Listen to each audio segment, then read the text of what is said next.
Bismillahirrahmanirrahim. Assalamualaikum warahmatullahi wabarakatuh. Salam Historia. Hari ini kita akan membahas mengenai peristiwa-peristiwa penting di Eropa yang mana peristiwa-peristiwa ini menjadi salah satu batu loncatan bagi bangsa Eropa untuk berkembang dan bisa maju dan bisa hebat seperti sekarang ini.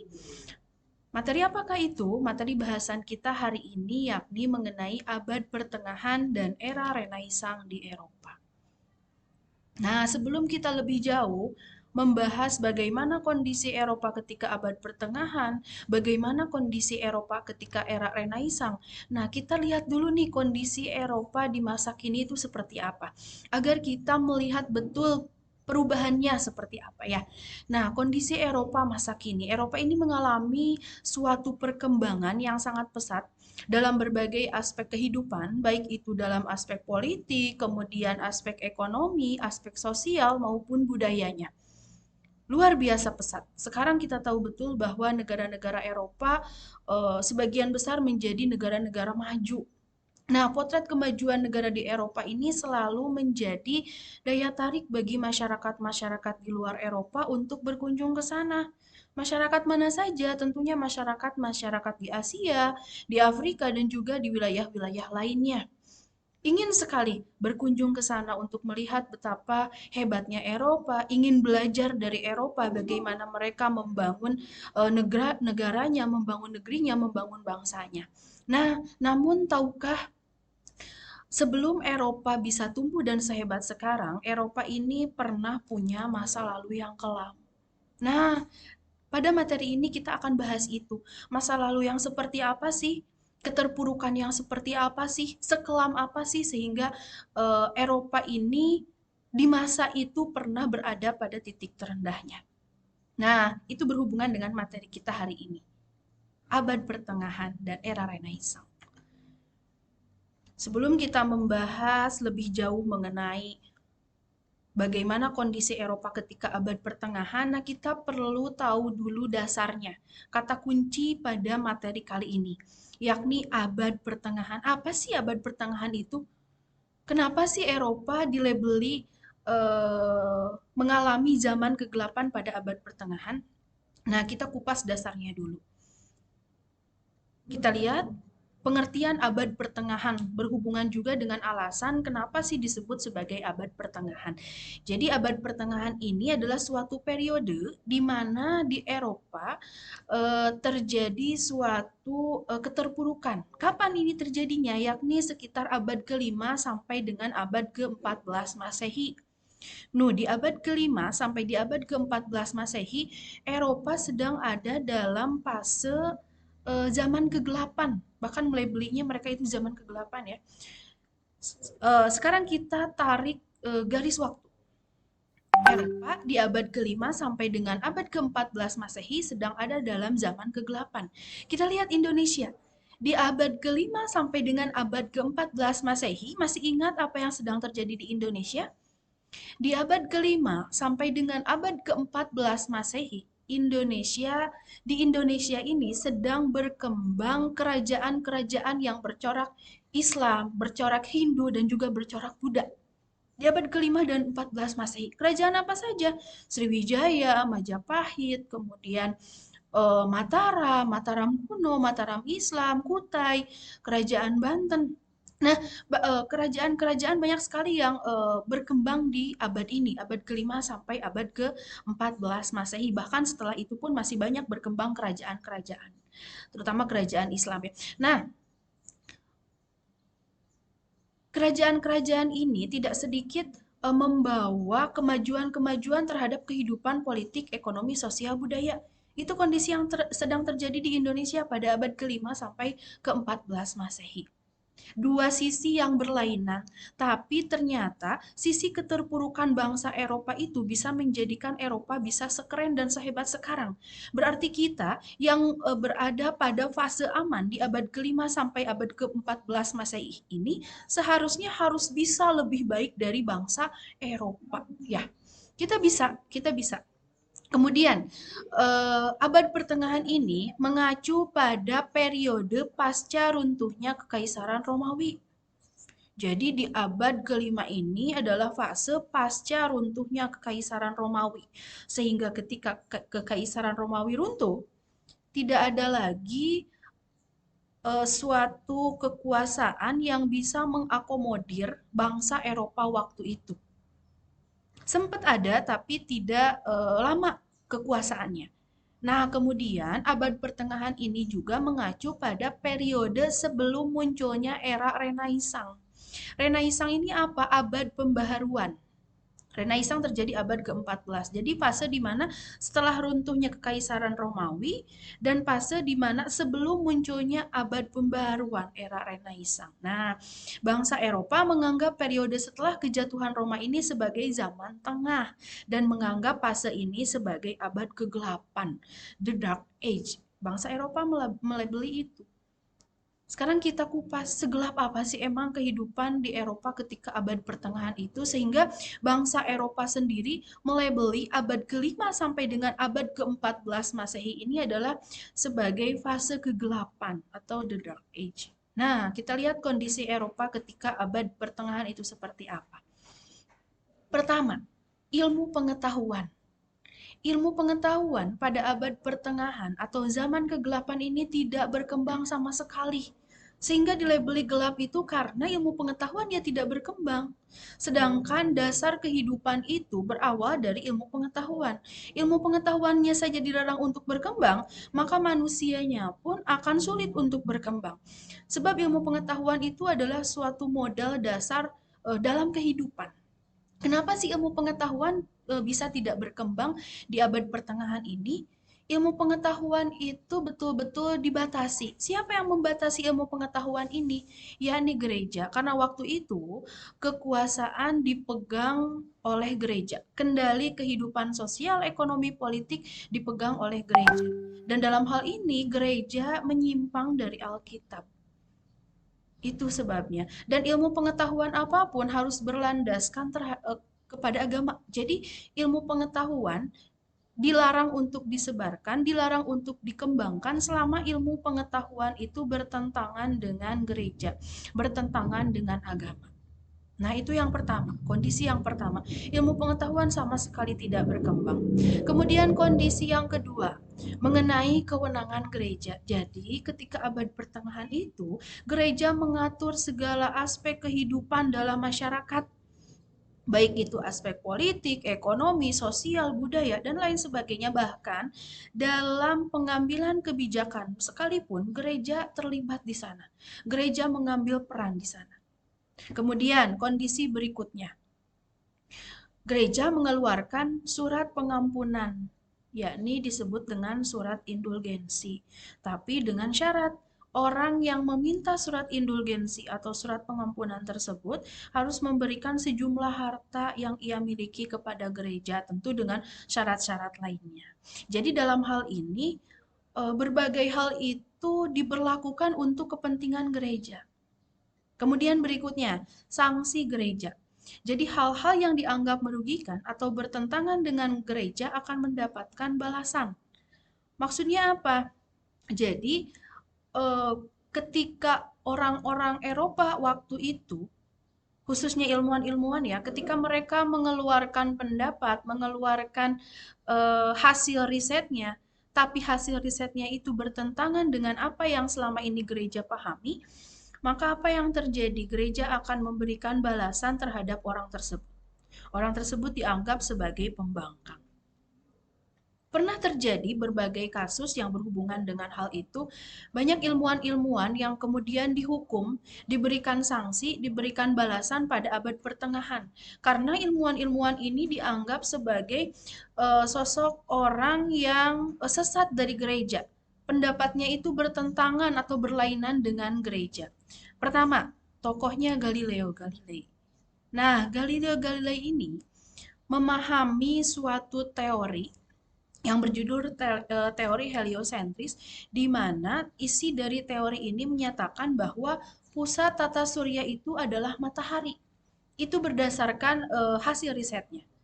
Kemudian ternyata setelah Galileo Galilei ini mengemukakan pendapatnya, Dan ternyata pendapat Galileo Galilei ini bertentangan dengan pandangan gereja mengenai pusat tata surya. Yang mana dalam hal ini gereja memahami betul, mempercayai betul bahwa pusat tata surya itu adalah bumi. Teorinya disebut dengan geosentris. Nah, dalam hal ini Galileo Galilei dianggap sebagai pembangkang. Dia bertentangan dengan apa yang selama ini dipahami oleh gereja, sehingga Galileo Galilei diberi sanksi oleh gereja, diberi hukuman oleh gereja. Hukumannya apa? Dengan dipenjara seumur hidup. Itu salah satu contoh. Kemudian yang kedua, ada lagi tokoh yang kemudian menjadi salah satu bukti bahwa gereja pada abad pertengahan tidak pernah main-main dengan aturannya. Yang kedua, Kopernikus. Kopernikus ini dihukum mati juga. Kenapa dihukum mati di abad pertengahan? Kopernikus ini dianggap ikut menggagas dan juga menguatkan teori heliosentris. Sependapat dengan Galileo Galilei. Pusat tata surya itu adalah matahari, dan tentu ini bertentangan dengan gereja, hingga akhirnya apa? Gereja memberikan hukuman Nikolaus Kopernikus ini dengan cara dibakar hidup-hidup. Orang berikutnya siapa lagi? Giordano Bruno. Giordano Bruno juga sama. Dia ilmuwan, kemudian dia dihukum mati pula dengan cara dibakar hidup-hidup karena menolak teori geosentris, teori yang dikeluarkan oleh gereja, dan percaya dengan teori heliosentris.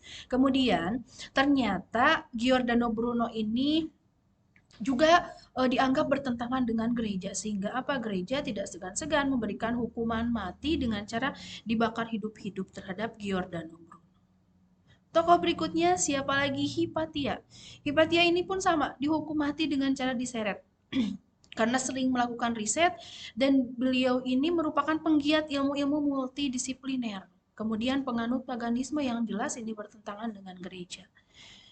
Hingga akhirnya Hipatia pun sama meninggal. Nah, kemelut yang terjadi ketika abad pertengahan menjadikan bangsa-bangsa Eropa ketika abad pertengahan itu mulai merasa mumet dengan kondisi waktu itu. Dan mereka mulai berpikir bagaimana cara keluar dari keterpurukan itu. Nah, di abad ke-14 masuklah ke era Renaissance, era pencerahan awal, atau disebut juga dengan era pembaharuan. Nah, Renaissance ini pertama lahir di Florence ya. Kita lihat faktor pendorong lahirnya Renaissance. Tentu yang menjadi salah satu faktor utama, faktor terpenting dari lahirnya era Renaissance atau abad pencerahan atau abad pembaharuan ini, yang pertama adalah kenyataan pahit abad pertengahan. Tadi sudah saya sampaikan berbagai kenyataan-kenyataan pahit di abad pertengahan yang menjadikan bangsa Eropa itu hidup dalam keterpurukan, terutama dalam hal ini karena kehidupan waktu itu ketika abad pertengahan banyak sekali penyimpangan-penyimpangan yang dilakukan oleh gereja. Di samping itu kan gereja mengeluarkan satu prinsip yang sifatnya bersifat teosentrisme. Jadi segala sesuatu itu harus berpusat pada Tuhan. Sedangkan gereja pun mendeklarasikan bahwa titah gereja adalah titah Tuhan. Sehingga apapun yang dikatakan oleh gereja harus diikuti oleh masyarakat Eropa waktu itu. Ketika abad pertengahan itulah yang terjadi. Kenyataan pahit abad pertengahan ini membuat masyarakat Eropa ingin terbebas dari segala bentuk pembatasan, utamanya pembatasan dalam ilmu pengetahuan, karena kita tahu betul bahwa ilmu pengetahuan ini adalah dasar dalam mengembangkan kehidupan, dasar dalam menjalani berbagai aspek kehidupan. Sedangkan di abad pertengahan ilmu pengetahuan ini dibatasi, tidak berkembang sama sekali. Bahkan tadi saya sampaikan banyak ilmuwan-ilmuwan yang kemudian dihukum mati karena penemuannya itu bertentangan dengan gereja, meskipun penemuannya itu benar sekalipun. Itu yang pertama, kenyataan pahit abad pertengahan. Saking pahitnya sehingga dilabeli the Dark Age. Kemudian yang kedua, adanya dukungan penguasa dan bangsawan yang progresif. Jadi di samping masyarakat sudah mulai merasa bosan dengan kondisi keterpurukan mereka di abad pertengahan, juga didukung oleh penguasa-penguasa dan juga bangsawan yang progresif, dalam artian orang-orang ini mampu dan mau menjadi pelopor dalam perubahan. Kemudian yang ketiga, munculnya banyak kelas menengah baru. Nah, orang-orang dengan kelas menengah baru ini pun yang nanti akan mensupport ilmuwan-ilmuwan yang ada waktu itu untuk mengembangkan ilmu pengetahuan dan juga untuk menentang segala bentuk kekejaman yang dilakukan oleh gereja waktu itu. Dan yang terakhir, penemuan mesin cetak. Penemuan mesin cetak ini pun menjadi salah satu batu loncatan bagi bangsa Eropa waktu itu untuk menyebarkan gagasan-gagasan ilmuwan yang menjadi pedoman untuk mengembangkan kehidupan barunya, untuk mengembangkan pengetahuan-pengetahuan barunya dan menentang gereja yang sewenang-wenang waktu itu. Nah, apa yang terjadi setelah era Renaissance ini tumbuh dan berkembang? Kondisi Eropa ternyata mengalami perubahan. Yang tadinya betul-betul terpuruk pada masa eh, abad ke-8, masuk era Renaissance, ada perubahan yang sangat signifikan dalam kehidupan masyarakat Eropa waktu itu. Renaissance ini kan terjadi pada abad ke-14 sampai ke-17. Apa yang berubah? Yang pertama, antroposentrisme. Jadi sekarang segala sesuatu berpusat pada manusia. Sedangkan ketika era zaman kegelapan, abad pertengahan itu kan teosentrisme. Segala sesuatu berpusat pada Tuhan. Berpusat pada Tuhan. Dan ini menandakan bahwa gereja bisa melakukan apapun atas nama Tuhan. Itu yang terjadi pada abad pertengahan. Sedangkan pada era Renaissance ini berubah menjadi antroposentrisme. Segalanya berpusat pada manusia. Jadi sekarang manusia yang mulai mengambil kendali, bukan lagi gereja. Kemudian ciri yang kedua, homo mensura. Maksudnya apa? Manusia menjadi tolak ukur atau pusat segala sesuatu. Jadi sekarang manusia itu sendiri yang menjadi tolak ukur keberhasilan. Kemudian berikutnya yang paling terpenting di era Renaissance ini atau di abad pembaharuan ini, yakni ilmu pengetahuan. Ilmu pengetahuan mulai berkembang tanpa batas dan sekat. Di era Renaissance, ilmuwan-ilmuwan sudah memiliki kebebasan melakukan riset, sudah memiliki kebebasan untuk menyebarkan hasil temuannya, sudah memiliki kebebasan untuk mengupdate dan mengupgrade segala pengetahuan yang sudah ada waktu itu.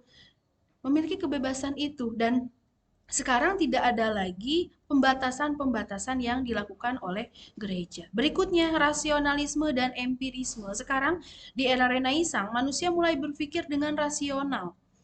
Mereka mulai berpikir, kok gereja itu sebetulnya kejam ya? Kok mengapa terjadi keterpurukan di abad pertengahan ya? Apa sih penyebabnya? Mereka mulai berpikir ke arah sana. Nah, tentu mereka pun berpikir berdasarkan pengalaman. Pengalaman-pengalaman pahit yang terjadi abad pertengahan itu menjadikan salah satu batu loncatan, salah satu pelajaran bagi mereka untuk terus berkembang, memperbaiki itu semua dan terbebas dari keterpurukan. Nah, itu kondisi ketika era Renaissance. Nah, sekarang kita lihat dampak Renaissance itu sendiri apa. Ternyata dampak akhir dari Renaissance ini adanya sekularisme. Pemisahan antara urusan religi, urusan agama, dan urusan pemerintahan. Jadi di era Renaissance ini, yang terjadi mulai abad ke-14, tidak ada lagi yang namanya unsur pemerintahan dicampuri oleh urusan agama. Dalam hal ini urusan gereja. Jadi dalam hal ini gereja dan juga organisasi di dalamnya sudah tidak bisa lagi mencampuri urusan pemerintah secara otoriter. Hanya bisa menjadi tempat untuk berkonsultasi saja, tapi tidak bisa mempengaruhi pemerintah dalam mengambil suatu keputusan. Nah, itu ya terkait abad pertengahan dan era Renaissance di Eropa. Semoga ketika kita melihat kondisi Eropa ketika abad pertengahan ini menjadi salah satu cerminan bagi kita untuk bisa sehebat Eropa sekarang. Eropa di abad pertengahan mengalami keterpurukan, sedangkan saya sampaikan tadi kita di abad pertengahan, di era abad ke-5 sampai abad ke-14 itu sedang berkembang kerajaan-kerajaan yang mana dengan kerajaan-kerajaan ini kita malah mencapai satu kemakmuran ya dalam bidang ekonomi, sosial, budaya, dan aspek-aspek lainnya. Semoga dengan adanya gambaran mengenai kondisi Eropa ketika abad pertengahan dan era Renaissance pun menjadi salah satu motivasi bagi bangsa. Ini bagi kita umumnya sebagai estafet pelanjut nanti ya regulasi kekuasaan di negeri ini bisa bangkit, bisa sehebat Eropa di masa kini. Ya, itu saja yang ingin saya sampaikan. Terima kasih atas perhatiannya. Semoga apa yang saya sampaikan hari ini dapat dipahami dan yang terpenting dapat mengambil nilai-nilai dari apa yang saya sampaikan hari ini. Kurang lebihnya mohon maaf. Terima kasih atas perhatiannya. Mohon maaf atas segala kekurangannya. Terima kasih. Assalamualaikum warahmatullahi wabarakatuh. Salam Historia.